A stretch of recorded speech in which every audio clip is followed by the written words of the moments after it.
Le réglage, c'est très important pour interviews. Et là, je suis nickel.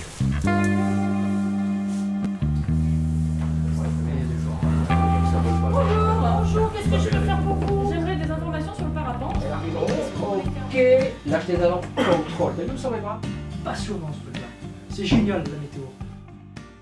Dans cette école de parapente, Aéroglisse, on propose plusieurs services. C'est une école qui propose en priorité des stages de parapente. On apprend des bases du vol libre, soit en stage d'initiation, soit en stage de perfectionnement. Je regarde à droite, je me penche. Je commence à donner du frein à la commande intérieure.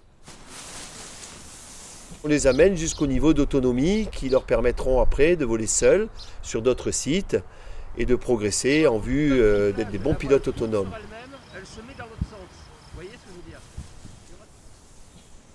Moi, ce qui m'a amené au parapente, c'est apprendre à voler déjà, de redécouvrir des paysages que je connais par les airs, ou de découvrir l'aérologie.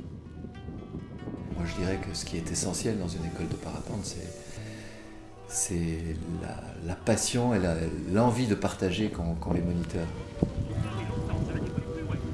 C'est-à-dire quand tu es en course d'élan, toi, il faut vraiment que tu engages ton haut du corps. Et quand tu te sens emporté, quand tu te sens décollé, reste dans cette attitude-là.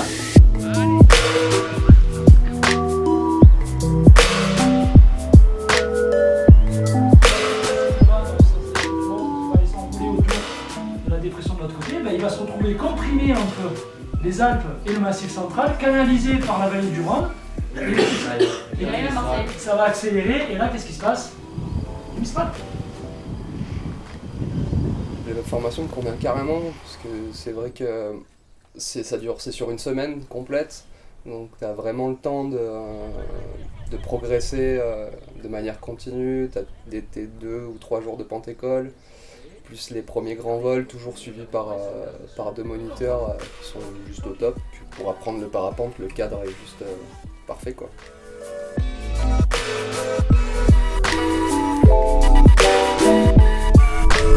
Le parapente, un sport à risque. Ah bah si c'était dangereux, je le saurais depuis longtemps. C'est un sport qui est exigeant et qui demande de respecter certaines règles et d'avoir une certaine humilité par rapport à l'environnement dans lequel on va évoluer parce que c'est un environnement qui est complexe.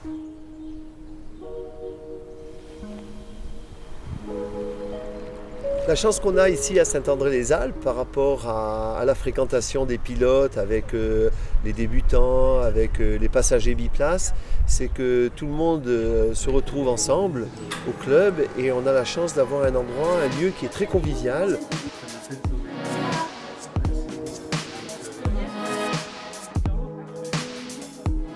C'est très sympa parce que les élèves débutants sont de suite en contact avec des pilotes qui réalisent des vols dont les débutants rêvent. Et ils peuvent en parler avec eux, les expériences sont partagées. Les jeunes pilotes sont plus axés en général vers l'acrobatie, vers la voltige. Nous, on est on va dire des vieux pilotes, mais des vieux pilotes d'expérience qui pratiquons le cross à outrance. Donc voilà, chaque forme de vol elle a ses intérêts. Et ça crée une excellente ambiance générale sur le site. J'ai des souvenirs de passagers ou même d'élèves qui au premier vol étaient, complètement impressionnés, en larmes même certains, d'émotion, bouleversés d'émotion parce que ça touchait en eux mais quelque chose de vraiment intime. Le premier vol, c'est juste magique, quoi. Quand tu te sens porté par ton aile, que enfin t'es en l'air après en avoir rêvé depuis quelques années, c'est vraiment une sensation que tout le monde devrait essayer au moins une fois dans sa vie, quoi. Tu peux en parler, mais le faire, c'est encore autre chose.